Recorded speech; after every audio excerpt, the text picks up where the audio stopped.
हमारी रोजमर्रा जिंदगी में एक अमल हर वक्त हो रहा होता है, लेकिन हम शायद उस पर इतना गौर नहीं करते। सुबह की चाय में चीनी घोलने से लेकर बारिश के कतरों का हवा में गैसों को जज्ब करने तक, इन सब के पीछे एक ही बुनियादी साइंस काम कर रही है, जिसे कहते हैं हल पजीरी यानी सॉल्युबिलिटी। और इसी से जुड़ा है हमारा आज का मरकजी सवाल। कभी सोचा है कि ऐसा क्यों होता है कि चीनी गर्म चाय में तो फौरन गायब हो जाती है, लेकिन वही चीनी अगर किसी ठंडे शरबत में डालें तो नीचे जाकर बैठ जाती है? ये एक आम सा मौम्मा लगता है, लेकिन इसके पीछे की साइंस बेहद दिलचस्प है। आइए आज इस राज से पर्दा उठाते हैं।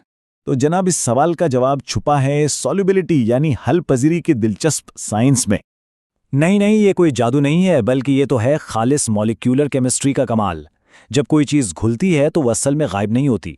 होता यह है कि उसके मॉलिक्यूल्स इतने छोटे हिस्सों में टूटकर फैल जाते हैं कि वो हमें नजर आना बंद हो जाते हैं। ये मॉलिक्यूलर सतह पर एक दूसरे में जम होने का एक अमल है। अच्छा, तो इस पूरे अमल को समझने के लिए पहले इस ड्रामे के 3 मरकजी किरदारों से मिलते हैं। सबसे पहला किरदार है सॉल्यूट यानी हल होने वाली शय। ये वो चीज़ है जिसे घोला जा रहा है, जैसे हमारी चाय की चीनी या पानी में डाला गया नमक। फिर आता है दूसरा और बहुत अहम किरदार यानी सॉल्वेंट। ये वो माया है जो सॉल्यूट को अपने अंदर तोड़कर फैला देता है, जैसे कि पानी जो एक बेहतरीन सॉल्वेंट है।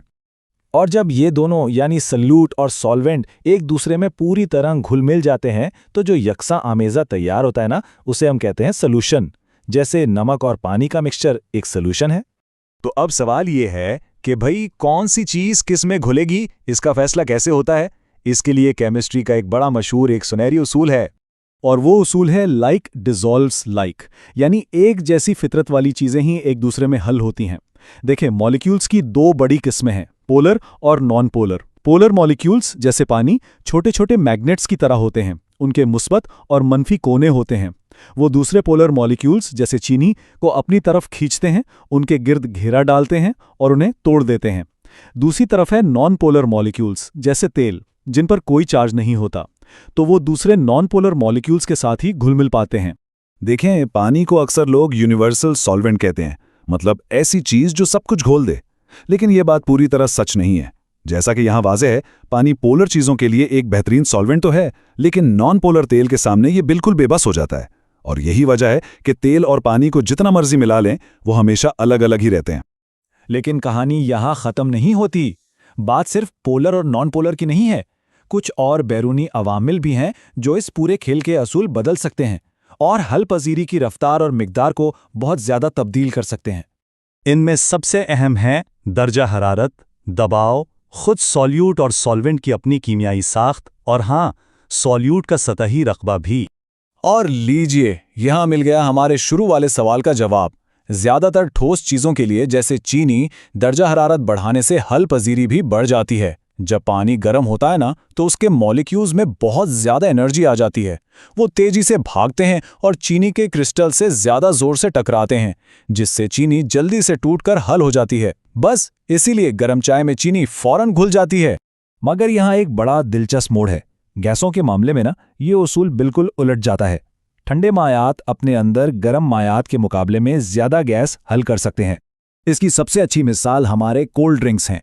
फैक्ट्री में बहुत ज्यादा प्रेशर यानी दबाव डालकर कार्बन डाइऑक्साइड गैस को ठंडे मीठे पानी में जबरदस्ती घोला जाता है और फिर कैन में बंद कर दिया जाता है। जैसे ही हम कैन खोलते हैं, फुसस की आवाज आती है, दबाव एकदम खत्म हो जाता है, गैस की हल पजीरी कम हो जाती है और वो बुलबुलों की शक्ल में बाहर भागती है, जिसे हम फिज कहते हैं।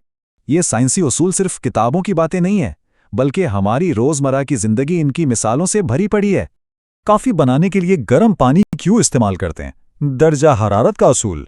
चिकने हाथों को साबुन से क्यों धोते हैं? ये तो पोलर और नॉन पोलर केमिस्ट्री का कमाल है।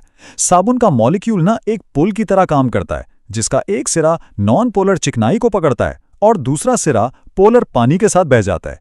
बर्फ पर नमक डालना हो या सोडा कैन से निकलती गैस, ये सब सॉल्युबिलिटी के ही करिश्मे। और अगर हम बड़े पैमाने पर देखें तो इस सैयारे पर मौजूद सबसे बड़ा सॉल्यूशन कौन सा है? हमारे समंदर। जमीन का तकरीबन 96.5% पानी एक बहुत बड़ा नमकीन महलूल है, जिसमें अरबों टन नमक पानी के अंदर हलशुदा हालत में मौजूद है। तो असल बात यह है कि कोई चीज़ हल होगी या नहीं, ये कोई सीधा साधा हाँ या ना का जवाब नहीं है। ये तो एक डायनामिक प्रोसेस है, एक पेचीदा रक्स है जिसे मॉलिक्यूल्स की नौयत, दर्जा हरारत और दबाव जैसे अवामिल कंट्रोल करते हैं। और चलते चलते एक सवाल, अब हम ये तो जान गए हैं कि दर्जा हरारत और दबाव हल पजीरी पर कैसे असर डालते हैं, तो क्या ऐसा मुमकिन है कि हमारे समुद्रों में जो माइक्रोप्लास्टिक का बहुत बड़ा मसला है, उसका हल भी केमिस्ट्री के इन्हीं बुनियादी उसूलों में कहीं छुपा हो?